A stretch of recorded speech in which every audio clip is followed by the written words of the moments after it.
रविंद्रनाथ टैगोर की कहानी। काबुलीवाला। मेरी 5 बरस की लड़की मिनी से घड़ी भर भी बोले बिना नहीं रहा जाता। एक दिन सवेरे सवेरे बोली, बाबूजी, रामदयाल दरबान है न, वह काक को कौआ कहता है। वह कुछ जानता नहीं न बाबूजी। मेरे कुछ कहने से पहले ही उसने दूसरी बात छेड़ दी। देखो बाबूजी, भोला कहता है आकाश में हाथी सूंड से पानी फेंकता है, इसी से वर्षा होती है। अच्छा बाबूजी, भोला झूठ बोलता है न। और फिर खेल में लग गई। मेरा घर सड़क के किनारे है। एक दिन मिनी मेरे कमरे में खेल रही थी। अचानक वह खेल छोड़कर खिड़की के पास दौड़ी गई और बड़े जोर से चिल्लाने लगी, काबुली वाले, ओ काबुली वाले। कंधे पर मेवों की झोली लटकाए, हाथ में अंगूर की पिटारी लिए एक लंबा सा काबुली धीमी चाल से सड़क पर जा रहा था। जैसे ही वह मकान की ओर आने लगा, मिनी जान लेकर भीतर भाग गई। उसे डर लगा कि कहीं वह उसे पकड़ न ले जाए। उसके मन में यह बात बैठ गई थी कि काबुली वाले की झोली के अंदर तलाश करने पर उस जैसे और 2-4 बच्चे मिल सकते हैं। काबुली ने मुस्कुराते हुए मुझे सलाम किया। मैंने मिनी के मन से डर दूर करने के लिए उसे बुलवा लिया। काबुली ने झोली से किशमिश और बादाम निकालकर मिनी को देना चाहा, पर उसने कुछ न लिया। डरकर वह मेरे घुटनों से चिपट गई। कुछ दिन बाद किसी जरूरी काम से मैं बाहर जा रहा था। देखा कि मिनी काबुली से खूब बातें कर रही है। मिनी की झोली बादाम किशमिश से भरी हुई थी। काबुली प्रतिदिन आता रहा। उसने किशमिश बादाम दे देकर मिनी के छोटे से हृदय पर काफी अधिकार जमा लिया था। दोनों में बहुत बहुत बातें होती और वे खूब हंसते। रहमत काबुली को देखते ही मेरी लड़की हंसती हुई पूछती, काबुली वाले, ओ काबुली वाले, तुम्हारी झोली में क्या है? रहमत हंसता हुआ कहता, हाथी। फिर वह मिनी से कहता, तुम ससुराल कब जाओगी? इस पर उल्टे वह रहमत से पूछती, तुम ससुराल कब जाओगे? रहमत अपना मोटा घूंसा तानकर कहता, हम ससुर को मारेगा। इस पर मिनी खूब हंसती। एक दिन सवेरे मैं अपने कमरे में बैठा कुछ काम कर रहा था।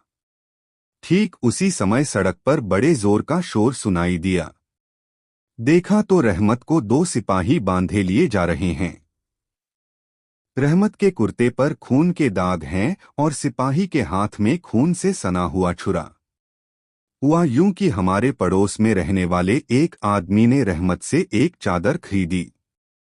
उसके कुछ रुपए उस पर बाकी थे, जिन्हें देने से उसने इनकार कर दिया था। बस इसी पर दोनों में बात बढ़ गई और काबुली ने उसे छुरा मार दिया। इतने में काबुली वाले कहती हुई मिनी घर से निकल आई। रहमत का चेहरा क्षण भर के लिए खिल उठा। मिनी ने आते ही पूछा, तुम ससुराल जाओगे? रहमत ने हंसकर कहा, हाँ, वहीं तो जा रहा हूँ।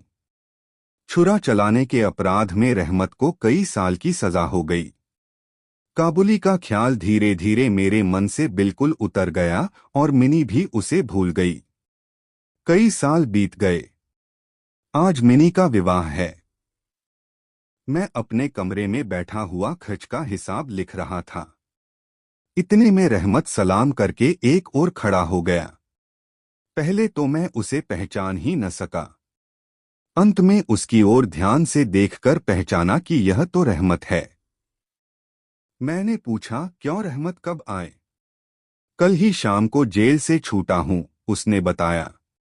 मैंने कहा, आज घर में एक जरूरी काम है, फिर कभी आना। वह उदास होकर जाने लगा। दरवाजे के पास रुककर बोला, जरा बच्ची को नहीं देख सकता? शायद उसे यही विश्वास था कि मिनी अब भी वैसी ही बच्ची है। मैंने कहा, बहुत काम है, आज उससे मिलना न हो सकेगा। वह कुछ उदास हो गया और सलाम करके निकल गया। मैं सोच ही रहा था कि उसे वापस बुलाऊं। इतने में वह स्वयं ही लौट आया और बोला, यह थोड़ा सा मेवा बच्ची के लिए लाया था, दे दीजिएगा। मैंने पैसे देने चाहे पर उसने कहा, आपकी बहुत मेहरबानी है बाबू साहब, पैसे रहने दीजिए। फिर ठहर कर बोला, आपकी जैसी मेरी भी एक बेटी है। मैं उसकी याद करके आपकी बच्ची के लिए थोड़ा सा मेवा ले आया करता हूँ। मैं यहाँ सौदा बेचने नहीं आता।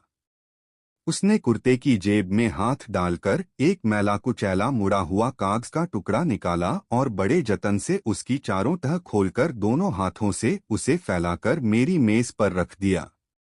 देखा कि कागज के उस टुकड़े पर एक नन्हे से हाथ के छोटे से पंजे की छाप है। हाथ में थोड़ी सी कालिख लगाकर कागज पर उसी की छाप ले ली गई थी। अपनी बेटी इस याद को छाती से लगाकर रहमत हर साल कलकत्ते के गली कूचों में सौदा बेचने के लिए आता है। देखकर मेरी आंखें भर आईं। सब कुछ भूलकर मैंने उसी समय मिनी को बाहर बुलाया। विवाह की पूरी पोशाक और गहने पहने मिनी शर्म से सिकुड़ी मेरे पास आकर खड़ी हो गई। उसे देखकर काबुली पहले तो सकपका गया। उससे पहले जैसी बातचीत न करते बना। बाद में वह हंसते हुए बोला, लल्ली, सास के घर जा रही है क्या? मिनी अब सास का अर्थ समझने लगी थी। मारे शर्म के उसका मुंह लाल हो उठा। मिनी के चले जाने पर एक गहरी सांस भरकर रहमत जमीन पर बैठ गया। उसकी समझ में यह बात एकाएक स्पष्ट हो उठी कि उसकी बेटी भी बड़ी हो गई होगी। इन 8 वर्षों में उसका क्या हुआ होगा, कौन जाने। मैंने कुछ रुपए निकालकर उसके हाथ में रख दिए और कहा, रहमत, तुम अपनी बेटी के पास देश चले जाओ।